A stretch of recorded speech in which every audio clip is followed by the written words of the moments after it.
পশ্চিমবঙ্গে ক্ষমতার পালা বদলের সম্পর্কের পরিবর্তন দেখছেন না রাজনীতিবিদ ও বিশ্লেষকরা।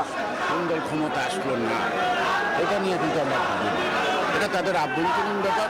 আমরা বাংলাদেশ ভারত সম্পর্ক চাই, অন্য কোনো প্রক্রিয়া সম্পর্ক চাই না। ভোট কারসাজির অভিযোগ তুলে পদত্যাগ না করার ঘোষণা মমতার। আমরা তো হারিয়ে নিয়ে যাব, হারলে আমি যদি শপথ নিতে যেতাম তাহলে আমি রেজিগনেশনটা করতাম। এখন তো কোয়েশ্চেন ডাজন্ট অ্যারাইজ। যুক্তরাষ্ট্রের সঙ্গে বাণিজ্য চুক্তি বাতিল নয়, সংশোধন সম্ভব বললেন বাণিজ্য মন্ত্রী। অন্যান্য দেশের সঙ্গে তুলনার পরামর্শ পররাষ্ট্রমন্ত্রীর। দেশে লোডশেডিং নেই দাবি জ্বালানি মন্ত্রীর। লোডশেডিং কোথাও নাই, যদি কোথাও বিদ্যুৎ না থাকে তাহলে লাইনের ফল্টের জন্য বিদ্যুৎ থাকে না। 1 বছরের মধ্যে স্থানীয় নির্বাচন চায় সরকার, ডিসি সম্মেলনে মির্জা ফখরুল। হাওড়ে নতুন করে বাড়ছে পানি, প্লাবিত হচ্ছে উঁচু এলাকাও। সরকার ধান চাল কিনলেও ন্যায্য দাম না পেয়ে হতাশ কৃষকরা। দর্শক স্বাগত নিউজ 24 সংবাদে। আর পুরো সংবাদে আপনাদের সাথে আছি আমরা দুজন, আমি ফয়সাল মাহমুদ এবং আমি সানজিদা ইসলাম। দর্শক দেখছিলেন সুপার বোর্ড সংবাদ শিরোনাম। এবারে পুরো খবর। পশ্চিমবঙ্গে ক্ষমতার পালা বদলে ভারতের সঙ্গে বাংলাদেশের সম্পর্কে নেতিবাচক প্রভাব পড়বে না বলে মনে করছেন রাজনৈতিক নেতারা। তারা মনে করেন সম্পর্ক থাকবে আগের মতোই। রাজ্যটিতে বিজেপি ক্ষমতায় আসায় তিস্তা চুক্তি বাস্তবায়নের বাধা কাটবে বলেও আশা তাদের। সাইফুল ইসলামের রিপোর্ট।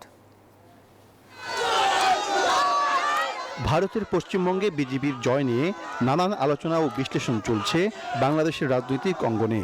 এর প্রভাব কেমন হবে তা নিয়ে কৌতূহল বেশ তীব্র।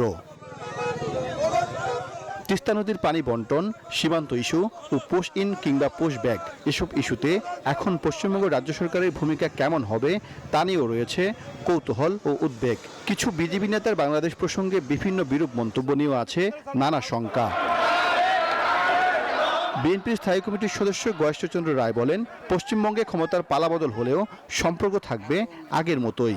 আমরা সেই দিকে স্বাধীনতায় বিশ্বাস করি, সার্বভৌমত্বে বিশ্বাস করি, অন্যের সার্বভৌমত্বের প্রতি আমাদের একটা সম্মান। সেই কারণে কোন দল ক্ষমতা আসবে কথা নয়, ভারতীয় জনগণ যাকে ভোট দিয়ে নির্বাচিত করছে তাদের সাথে আমরা তাদেরকে সামনে রেখে নিতে। জামায়াতে ইসলামও সম্পর্ক পরিবর্তনের কোনো ইঙ্গিত দেখছে না। একটা দেশের পলিসি নির্ধারণ হয়তো মূলত তার কেন্দ্রীয় সরকার করে থাকে। স্থানীয় সরকারের পলিসি নির্ধারণের কোনো এখতিয়ার ভারতের যে ফেডারেল সিস্টেম যেটা আছে সেখানে নেই আর কি। বিশেষ করে তাদের পররাষ্ট্রনীতি, প্রতিরক্ষা নীতি বা বাণিজ্য, এই সমস্ত কিছু ভারতীয় মূল কেন্দ্রীয় সরকার দেখে থাকে। এদিকে এনসিপি নেতা সারোয়ার তুষার বলছেন, বিজেপির ক্ষমতায় আসা তিস্তা চুক্তি ইস্যুতে বাংলাদেশের জন্য বড় সুযোগ তৈরি করেছে। এতদিন পর্যন্ত দিল্লিতে যখন বিজেপি সরকার ছিল, মানে কেন্দ্রে যখন বিজেপি সরকার ছিল, তারা বলেছে যে তিস্তা পানির চুক্তি এটা করতে তারা আগ্রহী, কিন্তু এটা করা যাচ্ছে না এই মানে রাজ্য সরকারের কারণে, অর্থাৎ মমতার দিকে তারা দোষটা দিয়েছেন। এখন যেহেতু কেন্দ্র এবং এই পেরিফেরি দুই জায়গাতেই একই ধরনের সরকার, মানে একই দলীয় সরকার, ফলে এখন বাংলাদেশকে এটা রিনেগোশিয়েট করতে হবে এবং তাদেরকে বলতে হবে দিল্লিকে যে এখন তো আর এটা সমস্যা হওয়া উচিত না এবং আমাদের এখন চুক্তির ব্যাপারটা আবার পুনর্বিবেচনা করা দরকার। এই পানির কারণে আমাদের সমস্যা হচ্ছে। পশ্চিমবঙ্গে বিজেপির নেতাদের বক্তব্য কেন্দ্র করে দুই দেশের মধ্যে সাময়িক যে উত্তেজনা তৈরি হয়েছে তা প্রশমনে সরকারের বাস্তবিক ভূমিকা প্রত্যাশা করেন জামায়াত ও এনসিপি নেতারা। সাইফুল ইসলাম, নিউজ 24, ঢাকা। পশ্চিমবঙ্গে বিজেপির জয়ের নেপথ্যে বড় অনুঘটক ছিল বাংলাদেশ ফ্যাক্টর। কাজে লেগেছে হিন্দুত্বের আবেগ। তবে বাংলাদেশ ও ভারতের বাণিজ্যিক ও কৌশলগত ক্ষেত্রে এর প্রভাব পড়বে না বলেই মনে করেন বিশ্লেষকরা। তারা বলছেন বিষয়টি নির্ভর করবে ঢাকা দিল্লি সম্পর্কের উপর। তবে পশ্চিমবঙ্গে বাংলাদেশ বিরোধী মনোভাবে উস্কানির শঙ্কা দেখছেন তারা। আল মোহাইমিনুল খানের রিপোর্টে বিস্তারিত। জোড়া ফুলকে হারিয়ে পদ্ম ফুল এখন কলকাতার মসনদে। ভারতীয় গণমাধ্যম বলছে, পশ্চিমবঙ্গের 294টি আসনের রাজনৈতিক সমীকরণে এবার বড় ফ্যাক্টর ছিল বাংলাদেশ। তবে ভোটের মাঠে বাংলাদেশ বিরোধী প্রচারণা যতটা দেখা গেছে, প্রশাসনিক স্তরে সেই চিত্র ভিন্ন হতে পারে বলে ধারণা বাংলাদেশের রাজনৈতিক বিশ্লেষকদের। উদ্বেগের জায়গা হলো, এই জয়ের কারণে পশ্চিমবঙ্গের সামাজিক স্তরে বাংলাদেশ বিরোধী মনোভাব বেড়ে যেতে পারে।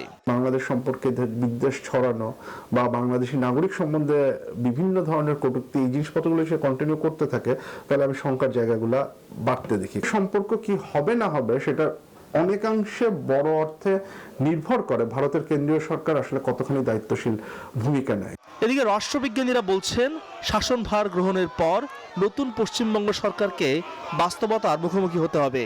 অর্থনৈতিক স্থিতিশীলতা ও বাণিজ্যিক স্বার্থ রক্ষায় প্রতিবেশী বাংলাদেশের সাথে সম্পর্ক ছিন্ন করা খুব একটা সহজ হবে না। রাজনৈতিক দলগুলো যতদিন পর্যন্ত স্থিতিশীলতা চাইবে এই ধরনের সামাজিক অস্থিরতা ঠিক গুরুত্বপূর্ণ প্রভাব ফেলতে পারবে না। এগুলো আমরা যদি সামাজিকভাবে সচেতন থাকি, এই ধর্মীয় ইস্যুগুলো আমার মনে হয় এখন কমে আসবে। যে যারে সম্মতি দেবে, যেই দেশের নাগরিকরা যাকে সম্মতি দেবে তাদেরকে নেতৃত্ব দেওয়ার জন্য সেই দেশটাকে তো সেভাবেই সম্মান দিতে হবে। সুতরাং এখানে অন্য আলাপের কিছু নাই। এটা ওই দেশের নাগরিকের সম্মতির ব্যাপার, এইটা আমাদের দেশের নাগরিকের সম্মতির ব্যাপার। আমরা বাংলাদেশ ভারত সম্পর্ক চাই, অন্য কোনো প্রক্রিয়ার সম্পর্ক চাই না।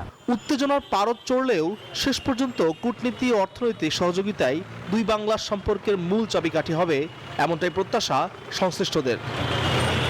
লাল থেকে সবুজ আর এখন গেরুয়া, পশ্চিমবঙ্গের রাজনৈতিক মানচিত্রের এই রংবদল ভারত বাংলাদেশ সম্পর্কে কতটা প্রভাব ফেলবে তা নিয়ে চিন্তিত রাজনৈতিক বিশ্লেষকেরা। তাদের মতে ভোটের মাঠে নানা বয়ান চললেও নীতি নির্ধারণী পর্যায়ে অনেকাংশই নির্ভর করতে হবে কেন্দ্রীয় সরকারের উপর। আর তাই তো ভারত বাংলাদেশ সম্পর্কে এখন অনেকটাই নির্ভর করছে ভারত সরকার ও বাংলাদেশ সরকারের উপর। আল মোহাম্মদুল খান, নিউজ 24, ঢাকা। ভোট ডাকাতির অভিযোগে পদত্যাগ না করার ঘোষণা দিয়েছেন পশ্চিমবঙ্গের মুখ্যমন্ত্রী মমতা বন্দ্যোপাধ্যায়। মঙ্গলবার সংবাদ সম্মেলনে এসে নির্বাচন কমিশনের বিরুদ্ধে ভোট কারসাজির অভিযোগ এনেছেন তিনি। এদিকে সরকার গঠনে তোড়জোড় চালাচ্ছে বিজেপি। 9 মের শপথ অনুষ্ঠান ঘিরে চলছে জোর প্রস্তুতি। ভোট পরবর্তী সহিংসতা, মমতার কারচুপির অভিযোগ আর পাল্টা রাজনৈতিক দোষারোপে উত্তপ্ত এখন পশ্চিমবঙ্গের রাজনীতি। ভোটের ফল প্রকাশের পর সংবাদ সম্মেলনে নির্বাচন কমিশনের বিরুদ্ধে ফের কারসাজির অভিযোগ তুলে ফলাফলকে প্রশ্নবিদ্ধ করেন মমতা বন্দ্যোপাধ্যায়। প্রত্যাখ্যান করেন ভোটের ফল, সেই সঙ্গে পদত্যাগ করবেন না বলেও সাফ জানিয়েছেন। আমরা তো হারিয়ে নিয়ে যাব, হারলে আমি যদি শপথ নিতে যেতাম তাহলে আমি রেজিগনেশনটা করতাম। এখন তো কোয়েশ্চেন ডাজন্ট অ্যারাইজ। জোর করে দখল করে যদি কেউ মনে করে যে আমি কি রেজিগনেশন দিতে হবে, নো, নট দ্যাট। একই অভিযোগ করেন ভারতীয় কংগ্রেসের নেতা রাহুল গান্ধী। এক্স পোস্টে তিনি দাবি করেন নির্বাচন কমিশনের মদতেই আসাম ও পশ্চিমবঙ্গে ভোট লুট করা হয়েছে। বিজেপির দাবি বাংলার মানুষের কাছে বিতাড়িত হয়ে প্রলাপ বকছেন তৃণমূল নেত্রী। এসব অভিযোগ আমলেও নিতে নারাজ বিজয়ী দল, বরং ঐতিহাসিক জয়ের পর পশ্চিমবঙ্গে সরকার গঠনের রূপরেখা চূড়ান্ত করতে ব্যস্ত বিজেপি নেতৃবৃন্দ। মুখ্যমন্ত্রীর দৌড়ে শুভেন্দু অধিকারী সহ একাধিক নেতার নামও ঘুরছে রাজনৈতিক মহলে। এরই মধ্যে শপথ গ্রহণের দিনক্ষণও জানিয়েছেন রাজ্য বিজেপির মুখপাত্র শ্রমিক ভট্টাচার্য। 9 মে রজত জয়ন্তীতে ব্রিগেড প্যারেড গ্রাউন্ডে শপথ নেবে রাজ্য সরকার। আসমাতুলি, নিউজ 24। ইচ্ছা করেই যুক্তরাষ্ট্রের সঙ্গে হওয়া বাণিজ্য চুক্তি বাতিল করা যাবে না, তবে চুক্তিটি কিভাবে দেশের অনুকূলে কাজে লাগানো যায় তা নিয়ে কাজ করছে সরকার। মঙ্গলবার এসব কথা বলেছেন সরকারের 2 মন্ত্রী। এদিকে বোয়িং বিমান কেনায় বাংলাদেশকে ধন্যবাদ জানিয়েছেন যুক্তরাষ্ট্রের দক্ষিণ ও মধ্য এশিয়া বিষয়ক অ্যাসিস্ট্যান্ট সেক্রেটারি পল কাপুর। অন্তর্বর্তী সরকারের শেষ সময় যুক্তরাষ্ট্রের সঙ্গে হওয়া বাণিজ্য চুক্তি নিয়ে আলোচনা সমালোচনার শেষ নেই। বিএনপির নেতৃত্বে নতুন সরকার গঠনের পর এই চুক্তিটি বাতিলের আহ্বান জানাচ্ছে অনেকে। ওই চুক্তির সময় বাংলাদেশের পক্ষে বাণিজ্য মন্ত্রণালয় ছাড়াও বড় দায়িত্বে ছিলেন বর্তমান পররাষ্ট্রমন্ত্রী ডক্টর খলিলুর রহমান। প্রধান উপদেষ্টার নিরাপত্তা বিষয়ক উপদেষ্টা ছিলেন তিনি। এই চুক্তি নিয়ে প্রথমবারের মতো মুখ খুলেছেন পররাষ্ট্রমন্ত্রী। তার মতে এই চুক্তি নিয়ে আলোচনার আগে অন্য দেশের সঙ্গে তুলনা করলে ভালো হয়। বাংলাদেশ একা এই চুক্তি করেনি, পররাষ্ট্র মন্ত্রণালয় সাংবাদিকদের এসব কথা বলেন তিনি। এটা নিয়ে আলোচনা হওয়া খুব ভালো এবং মুক্ত আলোচনা হওয়াই উচিত। যে কোনো চুক্তি নেই, আমরা তো একা এই চুক্তি করি নাই, বিশ্বের অন্যান্য দেশগুলো করেছে। ইন্দোনেশিয়া 231টাতে এইরকম সাল করেছে। সুতরাং বাংলাদেশের চুক্তিটি যখন পাঠ করবেন তখন ইন্দোনেশিয়া, ভিয়েতনাম, কম্বোডিয়া, অন্যান্য যারা চুক্তি করেছে তাদেরটা পাশে নিয়ে পাঠ করলে পরে আপনি জিনিসটা ভালো করে বুঝবেন। এদিকে সচিবালয়ে বাণিজ্য মন্ত্রী খন্দকার আব্দুল মুক্তাদিরের সাথে সাক্ষাৎ করেন যুক্তরাষ্ট্রের অ্যাসিস্ট্যান্ট স্টেট রিপ্রেজেন্টেটিভ ব্রেন্ডন লিঞ্চের নেতৃত্বে প্রতিনিধি দল। বৈঠক শেষে বাণিজ্য মন্ত্রী বলেন, যুক্তরাষ্ট্রের সাথে যে বাণিজ্য চুক্তি হয়েছে তা ইচ্ছে করলেই বাতিল করা যাবে না।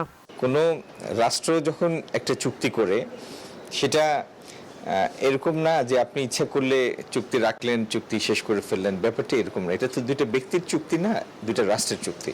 তো সংশ্লিষ্ট পক্ষ তো তার জিনিসগুলিকে সুবিধা পাওয়ার জন্য চেষ্টা করে।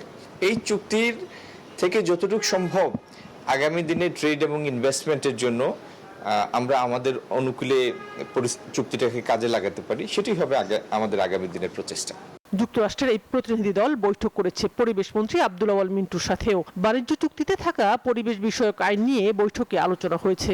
আমাদের যে এনভায়রনমেন্টাল লগুলো আছে, এনভায়রনমেন্ট ইমপ্রুভ করার জন্য এই লগুলো যেন ঠিকমতো আমাদের দেশে বাস্তবায়ন করে, কারণ না হলে এনভায়রনমেন্ট আরো ডিগ্রেডেড যদি হয়, এটা হয়তো উদ্দেশ্য হইতে পারে যে বাংলাদেশকে সাথে বাণিজ্যিক সম্পর্ক আরো বাড়াতে চায়। এদিকে বোয়িং উড়োজাহাজ কেনায় বাংলাদেশকে ধন্যবাদ জানিয়েছেন যুক্তরাষ্ট্রের দক্ষিণ ও মধ্য এশিয়া বিষয়ক অ্যাসিস্ট্যান্ট সেক্রেটারি পল কাপুর। ওয়াশিংটন ডিসিতে বাংলাদেশের ব্যবসায়ী প্রতিনিধিদের সাথে আলোচনায় একথা বলেন তিনি।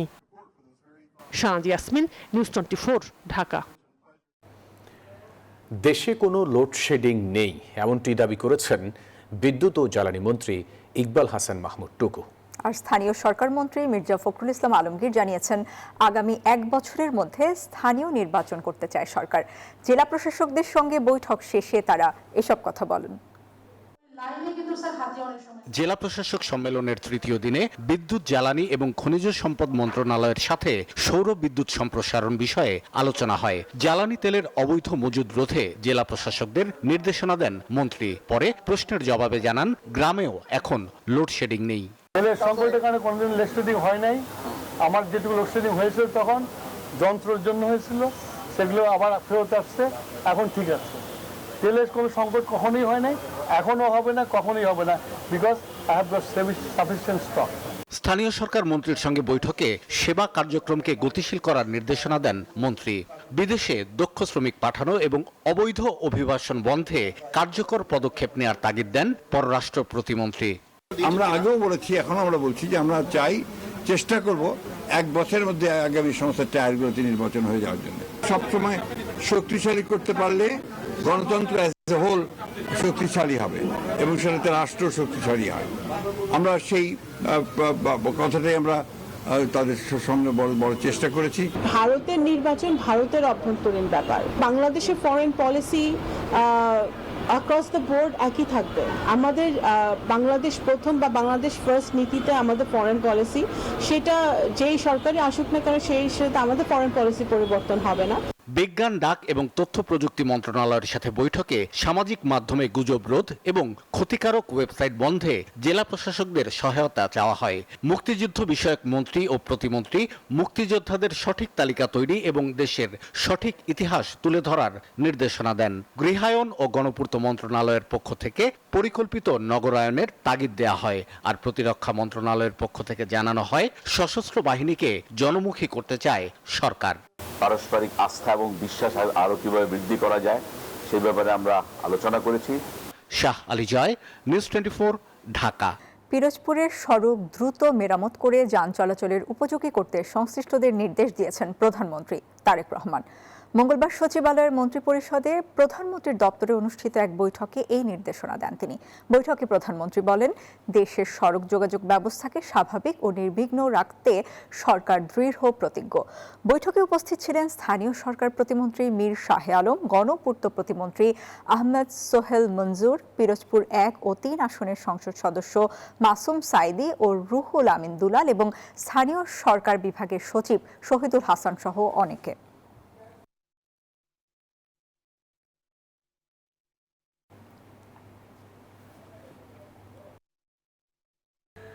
শাপলা চত্বর গণহত্যায় 58 জনের পরিচয় শনাক্ত হয়েছে। ঘটনার তদন্ত প্রায় শেষ করেছে আন্তর্জাতিক অপরাধ ট্রাইব্যুনাল। 7 জনের মধ্যেই দেয়া হবে প্রতিবেদন। প্রধান আসামি হবেন সাবেক প্রধানমন্ত্রী শেখ হাসিনা। মঙ্গলবার সাংবাদিকদের এসব কথা জানিয়েছেন ট্রাইব্যুনালের চিফ প্রসিকিউটর। রাজধানীর মতিঝিলের শাপলা চত্বরে 2013 সালে 5 মে হেফাজতে ইসলামের সমাবেশ ঘিরে দিনভর উত্তেজনা ও সহিংসতা ছড়িয়েছিল আশেপাশের এলাকায়। সেদিন রাতে যৌথ বাহিনী অপারেশন ফ্ল্যাশ আউট নামে অভিযান চালিয়ে খালি করে শাপলা চত্বর। ওই অভিযানে ব্যাপক হত্যাযজ্ঞের অভিযোগ ওঠে।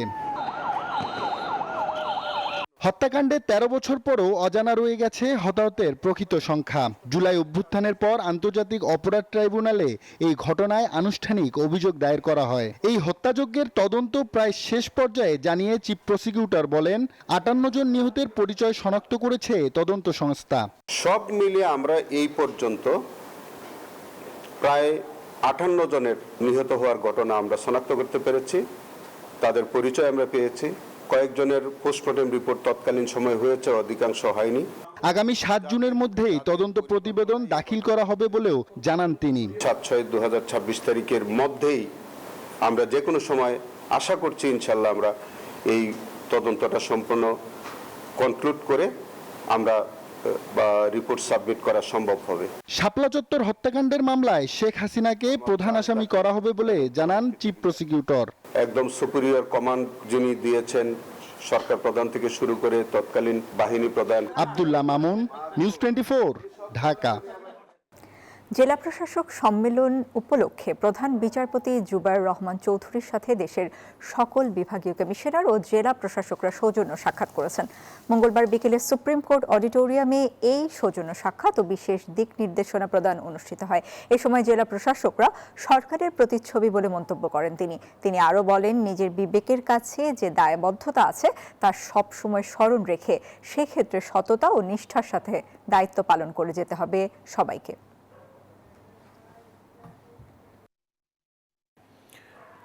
বাংলাদেশ সম্প্রীতির ধারক ও বাহক বলে মন্তব্য করেছেন সমাজ কল্যাণ, মহিলা ও শিশু বিষয়ক মন্ত্রী AZM জাহিদ হোসেন। মঙ্গলবার সন্ধ্যায় টেলিভিশন রিপোর্টার্স ইউনিটি অব বাংলাদেশের বিজনেস CSR কালচারাল অ্যাওয়ার্ড অনুষ্ঠানে তিনি এই কথা বলেন। তিনি বলেন, সংস্কৃতি হলো একটি দেশের প্রতিচ্ছবি যার মাধ্যমে দেশ এগিয়ে যায়। বাংলাদেশ হলো সামাজিক ও সাম্প্রদায়িক সম্প্রীতির এক অনন্য উদাহরণ। গুণী মানুষদের সম্মাননা দেয়ার এই উদ্যোগের জন্য আয়োজক টেলিভিশন রিপোর্টার্স ইউনিটি অব বাংলাদেশকে ধন্যবাদ জানান তিনি। অনুষ্ঠানে বিভিন্ন ক্যাটাগরিতে বিশেষ অবদান রাখায় কণ্ঠশিল্পী, সাংবাদিক, ব্যবসায়ীদের হাতে পুরস্কার তুলে দেন মন্ত্রী। এ সময় সংস্কৃতি বিষয়ক মন্ত্রী নিতাই রায় চৌধুরীও উপস্থিত ছিলেন। সাম্প্রদায়িক সম্প্রীতি, সামাজিক সম্প্রীতি অনন্য উদাহরণ বাংলাদেশ। আপনাদের প্রচেষ্টা যদি অব্যাহত থাকে, বাংলাদেশের সংস্কৃতি এবং আমাদের যে নিজস্ব ধারা এটি হারাবে না, এটি তার নির্দিষ্ট গন্তব্যে পৌঁছবেই এবং যত চেষ্টায় ভিতর বা বাহির থেকে হোক না কেন আমরা আমাদের স্বকীয়তা ধরে রাখতে পারব। হাওরে বাড়ছে পানি, প্লাবিত হচ্ছে উঁচু এলাকাও, এতে নষ্ট হচ্ছে অধিকাংশ বোরো ফসল। এদিকে সরকারিভাবে ধান চাল সংগ্রহ শুরু হলেও ন্যায্য দর থেকে বঞ্চিত কৃষকরা। আর এতে লাভবান হচ্ছে মধ্যস্বত্বভোগী ও মিল মালিকরা। যদিও মিলারদের দাবি, উচ্চ মূল্যে ধান কিনছেন তারা। কৃষকদের পাশে থাকার আশ্বাস দিয়েছেন কৃষিমন্ত্রী। প্রতিনিধিদের পাঠানো তথ্য ছবিতে ডেস্ক রিপোর্ট। উজানের ঢল আর ভারী বৃষ্টিতে নতুন করে হাওরে বাড়ছে পানি, প্লাবিত হচ্ছে উঁচু এলাকাও। ইতোমধ্যে তলিয়ে যাওয়া হাওরের অধিকাংশ বোরো ফসল পুরোপুরি নষ্ট হয়ে গেছে। কৃষক বলছে, জলাবদ্ধতায় হুমকির মুখে উঁচু জমির বোরো ধানও, যা ছিল তাদের শেষ ভরসা। পাশাপাশি ধান কাটার শ্রমিক ও মারাই মেশিন সংকটে দিশেহারা ঋণগ্রস্ত কৃষক। এদিকে সরকারিভাবে ধান চাল সংগ্রহ শুরু হলেও ন্যায্য বাজার দর থেকে বঞ্চিত হচ্ছেন হাওড়াঞ্চলের কৃষক। তারা বলছেন, বেশিরভাগ ফসল খেয়েছে নদী, যা সংগ্রহ করতে পেরেছেন তাও অল্প দামে বেচতে বাধ্য হচ্ছেন। লাভবান হচ্ছেন মধ্যস্বত্বভোগী ও মিল মালিকরা বলেও অভিযোগ তাদের। এখন ধান 700, 750, 770, 80 এর উপরে বেচতেছে না। কিনছে কিছু, অনেক কিনতে আছে, এই দরেই কিনা তারা টাইপ করে। মিল মালিকরা মূলত এটা সবাই লাভবান হয়। যদিও মিলারদের দাবি, উচ্চ মূল্যেই ধান কিনছেন তারা। কৃষক অবশ্যই ন্যায্য মূল্য পাবেন, যে সরকার যে নির্ধারিত মূল্য দিয়েছেন। ক্ষতিগ্রস্ত কৃষকের তালিকা করছে কৃষি বিভাগ, আর মান অনুযায়ী ধান কেনার তাগিদ জেলা খাদ্য অধিদপ্তরের। কৃষি অফিস তালিকা দিবে, তালিকাভুক্ত কৃষকের কাছে আমাদের ধানটা কিনতে হবে। ক্ষতিগ্রস্ত কৃষকের তালিকা নির্ধারণ করা হচ্ছে। মোটামুটি আমাদের 60,000 প্লাস আমাদের কৃষক ক্ষতিগ্রস্ত হবে। এদিকে সরকার হাওড়াঞ্চলের ক্ষতিগ্রস্ত কৃষকের পাশে সবসময় থাকবে বলে জানান কৃষিমন্ত্রী এবং দুর্যোগ ও ত্রাণমন্ত্রী। তারেক রহমান মাননীয় প্রধানমন্ত্রী মনে প্রাণে বিশ্বাস করে কৃষক বাঁচলে দেয় ক্ষতিগ্রস্ত এই সমস্ত কৃষকের মাঝে আমরা কিছু আর্থিক সহায়তা দিব এবং কিছু খাদ্য সামগ্রী দিব। এটা আগামী 3 মাস পর্যন্ত আমরা অব্যাহত রাখবো। চলতি মৌসুমের ক্ষতি পুষিয়ে ঘুরে দাঁড়াতে সরকারি সহায়তার দাবি হাওরের কৃষকের। Desk report, news 24। দর্শক, এই ছিল নিউজ 24 সংবাদে। সাথে থাকায় ধন্যবাদ।